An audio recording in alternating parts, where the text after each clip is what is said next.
Hi, you're in Sacramento Soapbox for the episode. I'm Jeannie Keltner, your host today, and I'm talking with Mario Galvan, who's a member of the Zapatista Solidarity Coalition. Always a pleasure to be here, Jeannie. We're going to talk about some fairly amazing events in Mexico, made possible by one of the most unusual revolutions of our time, I do believe, the Zapatista revolution.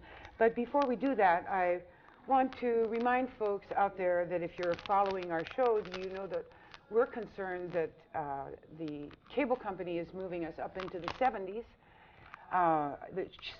channels instead of keeping us on 17 and 18 where we always have been. And we feel that's going to hurt our catching people, and it's going to make it harder for people to catch us who don't have the right kinds of sets that go, television sets that go up into the 70s. So first of all, you can protest about moving us to the 70s, say you'd like to see access stay where it is. And to do that, you can call Richard Pratt, who's the chair of the Cable Commission, at 440-6661. 440-6661. And tell him you'd like Sacramento cable access to stay where it is on the channels. Then, if we don't win this, and it's hard to think that we will because they have all kinds of plans for these lower channels, we want people who have these older sets to know that you're going to have to call and get a free converter box from the cable company. You can get that by calling Sacramento Cable at 927-1700, 927-1700, or 1-800-207-2288. 1-800-207-2288. That's to get the free converter box that will allow you to keep on getting the shows from Access. Otherwise, if you have an older set, you are not going to be able to catch your favorite show. And that would mean, for example, that you wouldn't get to hear what's happening in Mexico. Because if you are interested in what's actually happening in Mexico, tell me, Mario, can you find out about it in the Bee? No, not really. Why not? Well, or you know, what? Explain. The mainstream coverage of the situation in Mexico is controlled pretty much by the Mexican government. For example, when something important happens within the Zapatista movement, or the movement for democracy in Mexico, it doesn't get coverage. For example, just the first thing that comes to mind is last May Day, when the government usually has a big workers' demonstration in Mexico City. Right. But then they were going to cancel it. They were afraid there'd be too many workers out there demonstrating? There'd be trouble. But the workers themselves, the people, said, oh no, we're going to have this demonstration anyway. And so, hundreds of thousands of people came out, in a show of strength kind of against the government. Well, that doesn't get reported in the news, or just it gets there's a little picture that shows a little group of demonstrators. It doesn't show the whole crowd. Right, streets full. Whereas when the president of Mexico makes some inane remark about the value of the peso, or he trots out the latest government lies about how good things are. Exactly. Then that comes out on the front page. So right. It's a conspiracy. Theory. It is not a conspiracy. It is a fact that you cannot find out what's actually going on in Mexico, as you couldn't find out what was actually going on in Central America unless you tuned into some form of the alternative press. And the alternative media. And this is why shows like this are a lifeline, to my mind, like our newspaper is always covering what's happening in Mexico. So there was a revolution in Mexico, really, 3 years ago? Really? We should probably just give a few minutes of background for those viewers that haven't heard. And there are always people we meet. Sometimes seems surprising that there are people who haven't heard of the Zapatistas, but 3 years ago, on January 1st, 1994, an army appeared in southern Mexico. Thousands of uniformed, people. It turns out they had been training in the jungle for 10 years preparing for this event. And they captured several cities in the southernmost state of Mexico, which is Chiapas. And since then, they've captured the attention of the world and have created what some intellectuals have called a revolution in revolutions. Because although they started out with weapons and fighting against the federal government, they've transformed into a social movement, and right. they have now created an organization called the Zapatista Front for National Liberation. So the army, the Zapatista army itself, has said that it is not appropriate for an armed group to seize power and control a government that way. They have said from the start we only wanted to get people's attention so that we could have a dialogue, because you wouldn't listen to us any other way. We got together by the thousands and we marched. We walked for 1,000 miles to the center of Mexico, into Mexico City, and stood in front of you, and you wouldn't listen to us then. They did everything possible to be heard, that their lives were miserable, that their culture was being destroyed, that their children were dying of preventable diseases. They picked up, sometimes they weren't even arms. Sometimes they were wooden sticks carved like arms. So from the very beginning, they were not your usual army. It is amazing to me, I come back to that since you mentioned it, that when the Zapatistas came out to fight with the government, some of them, as you say, didn't have rifles at all. And a lot of them have like 22 caliber rifles, like you'd hunt jackrabbits or target shooter. Some of them had like a stick with a knife tied on the end, a little blade, 4 inches long. And really, the major part of the killing that happened when the government troops moved in was the government killing people right and left and shooting people with their hands tied behind their back that they suspected of being Zapatistas. One of the background things in Mexico is that the government has consistently and for many years violated human rights. On paper, the Mexican legal system looks good, but in practice, it's been very, very corrupt. What you mentioned is, it's against the laws of war. I mean, even outside of the Mexican Constitution, there's the Geneva Convention, which, according to civilized countries, governs the rules of war. And the Mexican government has violated that. You mentioned one example where prisoners taken in the first days of fighting were just executed. They were shot in the back of the head with their hands tied behind their back by federal army troops, no doubt, because the 7.62 millimeter shell casings were left all over the place there.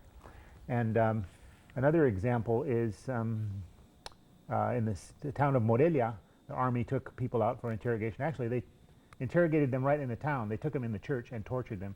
People could hear them screaming. Then an army ambulance took them away, and later their bodies were found in a ditch beside the road. And again, no one has ever been charged to the case. But this is not just then, 3 years ago. This continues. Mexico has just been cited as one of the worst violators of human rights, and all through the country, at every level of the police and army, there are enormous violations of human rights on a political battle to wipe out dissent, which is very strong in Mexico and rising every day. But to get back to the Zapatistas and their unusual way of beginning a dialogue, wanting to create a space where the future of Mexico could be discussed. Mm-hmm. Well, let me take this advantage or opportunity to bring up the one way that the Zapatistas have worked is, let me back up just one step. The one interesting thing about the Zapatista organization and their philosophy is that they're not an organization in which the command group makes a decision and then gives orders to the troops. They're an organization where if there's a decision to be made, it goes down to the rank and file, and not only to the rank and file of the Zapatista army, but to the communities and including people, the children, including children, old people, including the children, women, everyone participates. Everyone is asked. And this is a kind of a fusion that happened when the original nucleus of people who you might call them the intellectuals of the Zapatista movement. There are people from the cities, and there are educated people. They went out into the jungle to because they were being murdered and killed in the cities. As students and organizers. If you remember, but many people don't know about, for example, most people don't. The student riots and the movement of in the 1960s, when at the same time that there were the big student movement here and in Europe, a lot of unrest. It was against the war, against the whole industrialism thing. But anyway, in Mexico in 1968, the army opened fire on a peaceful protest right in downtown Mexico City, killing hundreds, if not thousands, of people, because in Mexico they hide the bodies after it's over. Right, and you know, that is has quite a dispiriting effect on protest in a country. You may notice, you can imagine that very few people like to get out in the streets afterwards, even though they see their liberties being, taken down the drain. Yeah, well. So in Mexico, the student unrest happened everywhere, but Mexico, they killed the demonstrators, which is one of the reasons they went to... with machine guns, and the soldiers were actually up in the windows of the buildings. I mean, so... Shooting down. They had planned it. It's not something that just spontaneously got out of control. So this was the genesis of the intellectuals going to the jungles, being in the jungles, and learning from the Mayans. Exactly. What happened was that these people started out with a structure that was like the comandante here, and then he'd give the orders, and it was a military, and the people would carry it out. Always. But then they found themselves in the midst of the Indian communities, where the Indians had their way of having everyone get together and talking, get these meetings that go on forever. In Mexico, I've been to many a meeting that ended after midnight. It started like at 4 o'clock in the afternoon and would go till after midnight. But everyone gets a chance to talk, everyone speaks and so on. So now the Zapatista movement has blended, and when they've negotiated with the government, then, for example, in '94, they went back to the people to say whether or not they would accept. And took months, it took going from about village to village. Again, they did that in '95 with the plebiscite, which is like they call it a consulta, where, for example, the Zapatistas asked the nation, and they asked internationally too. Our group worked on it, and groups worked on it in Europe and around the world. And they actually asked, should we continue as a military group? Should we become political? Should we, etc.? So they threw the question out to everyone. And over 1 million people, about 1.25 million people responded, saying that the Zapatistas should become a political force and leave the military aside. So the Zapatistas have followed that. They still have their guns because they need them, or they'll be killed without them. Oh, it is truly one of the miracles of our time, and it says something to me very, very, very strong, that the Zapatista leadership, including, I don't personalize the Zapatistas as Marcos. I really do believe that Subcomandante Marcos is a voice of what he has found there. But he is an eloquent voice. They all have that voice when they speak. It's amazing how much he has found their voice. Nonetheless, it's a miracle that with the most powerful government of the world, ours, dead set against these people, our listeners probably also don't know, or perhaps don't remember, that a Wall Street bond company suggested to the Mexican government that it annihilate the Zapatistas in order to improve their market standing. That was the Chase Manhattan Bank. Oh, Chase Manhattan Bank would like to see the Zapatistas annihilated. That's interesting, especially if you look back in history. The Chase Manhattan Bank made loans to Hitler that helped Hitler build up his army. So money is money. Well, I know. I mean, it's business doesn't draw the line at where you're going to make the loan if you get a return on it. Yeah. So what if you have to fight a world war to settle what your loans caused? But what is so amazing to me is that, and I've read all the words of Marcos, because one of the wonderful things is that this was a revolution that was covered in press. It was covered on the internet, and so a lot of the words, the exact words of Marcos and all the participants came out constantly. So we really have the history of it in print, and it's quite a remarkable thing. And it's available on the internet too, for those of us who have internet access. We are, as a group, Zapatista Coalition, we have had to learn email to get onto this, and now the next step is we're going to have to go World Wide Web. But if some of the viewers out there are on the web, we can refer you to websites, and if people receive email, you can receive free email information on this. We get a river of email, so if anyone wants to call us at our office and ask for these addresses, electronic We're going to show mail, your number, right? Yeah, right after this break. Zapatista Coalition. Yeah, okay, sure. We're going to take a break right now, Mario. We'll be coming right back. It's terrible. You are Mario, but when I speak English, I say Mario. Mario? I'm schizophrenic. What can I say? What can you do? We're going to take a break. for a public service announcement, and then we're going to come out and talk about what's happening right now, which is also very fascinating in Mexico. Come back.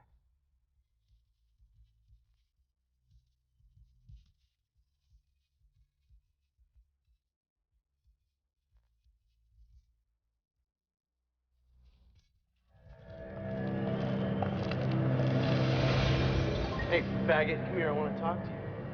Hey, I don't want any trouble. You got a problem, faggot? I'm not gonna fight you. Oh, yeah?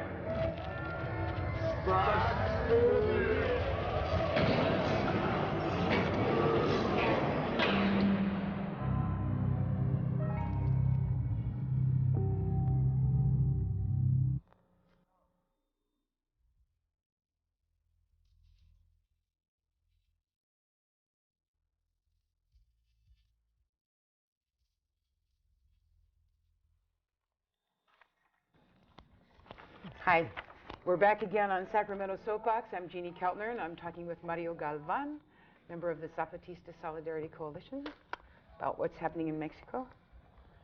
There's a lot happening. We'll come right back to what is actually happening, and I do want to give you a couple announcements. One is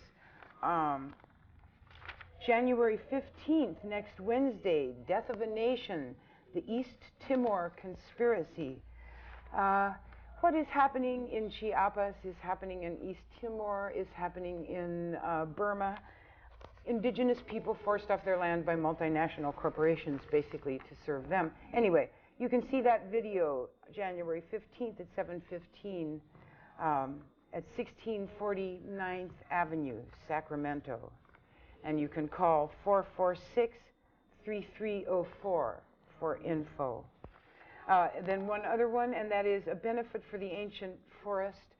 The Di Patterson Extet is going to be playing at Davis Saloon, 228 G Street for Earth First. And of course, one of the ancient forests that they're working on trying to save is our own Headwaters National Forest, owned by one of the greed kings of the world, Charles Hurwitz, and who is threatening to be the man who cut down the last of the old growth timber. Can you imagine going for that place in Dubious history? distinction. Yeah, I mean, I would be ashamed of people. Anyway, so anyway, the Di Patterson Extet at the Davis Saloon, a benefit for saving the headwaters and ancient forests. And then I want to remind you, if you weren't here before the break, if you have one of the older sets that doesn't get the channels above 50, you will want to be calling the Sacramento Cable Company at 927-1700 or 1-800-207-2288. You want to call them to get a free converter box, because without it, you will no longer get our show or any of the other kind of interesting shows like Free Speech TV that you can get from 11 to 1 every Monday night on Channel 18.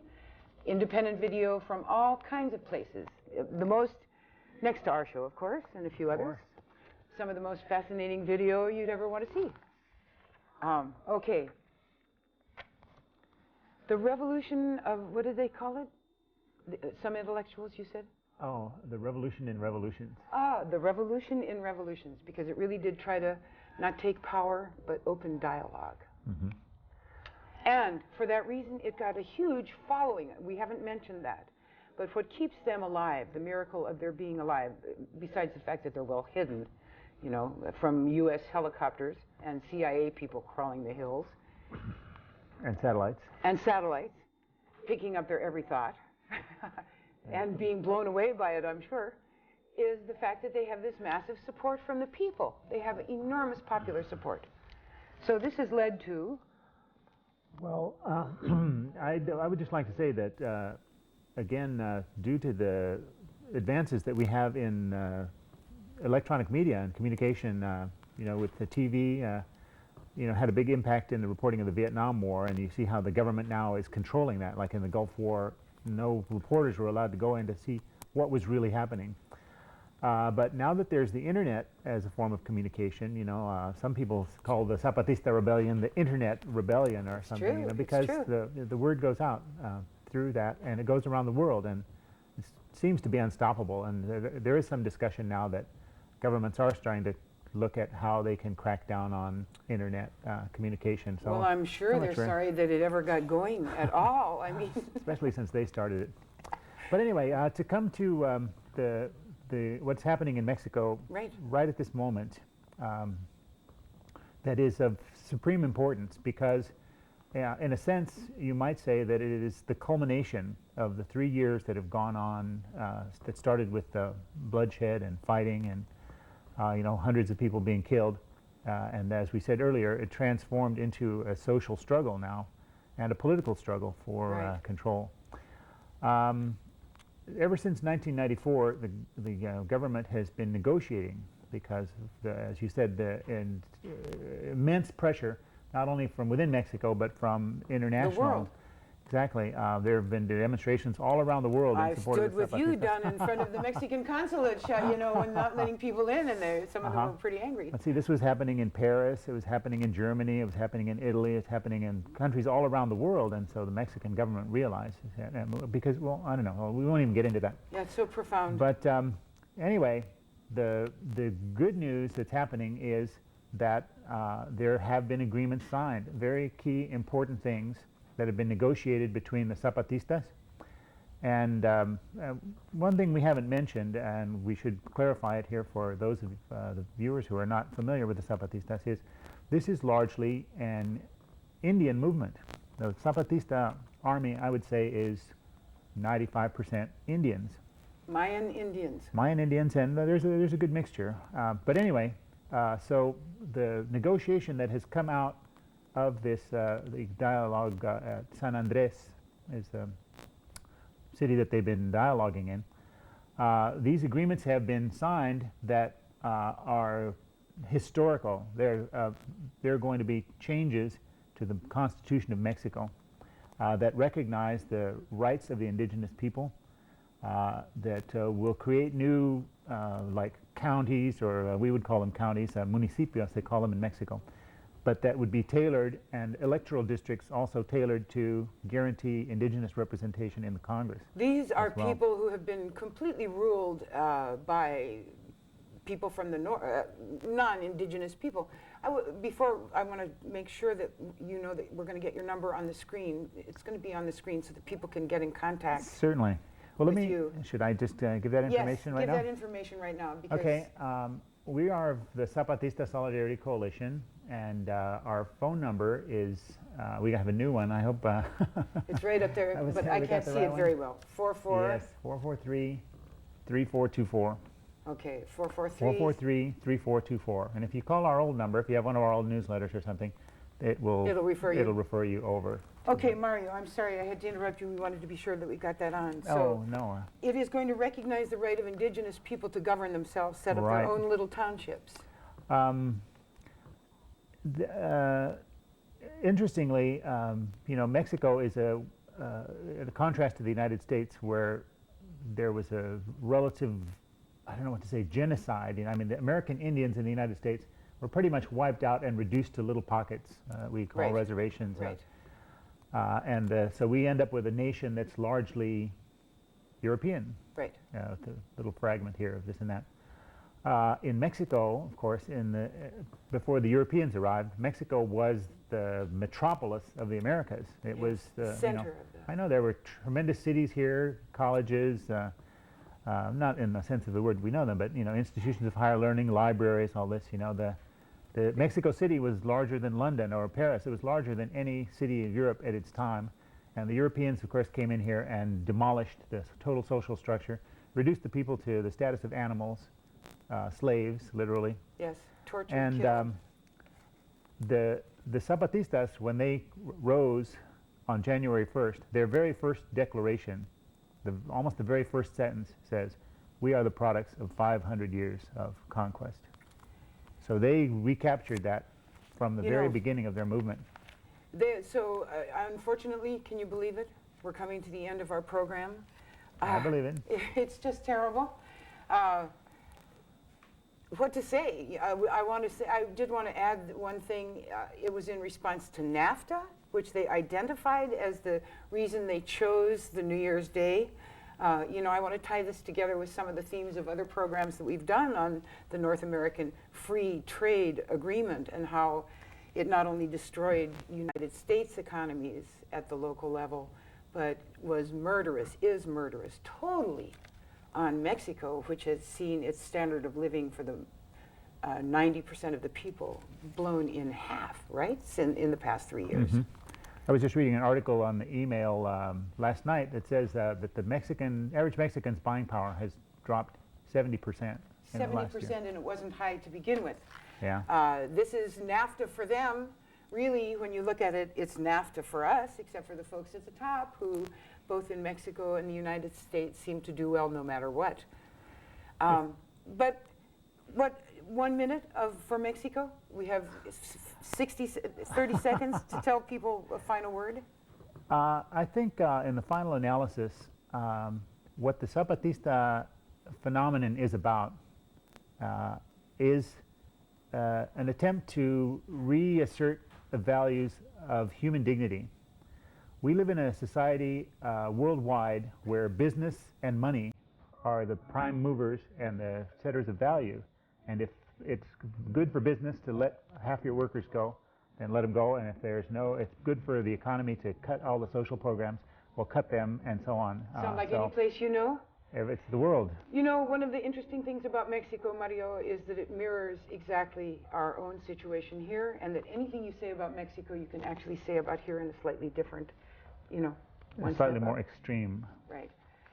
Mario, it's been fascinating talking to you. You need an hour show. We need an hour show, which we have from time to time every other week. I know we have it. You'll have to come back. It's been good having you with us. I want to thank our wonderful crew. The crew doesn't get enough attention for the work that it does. Come back next week to Sacramento Soapbox, to you, Mario, and the Zapatista Solidarity Coalition. Thanks for being with us. Come back next week because people matter.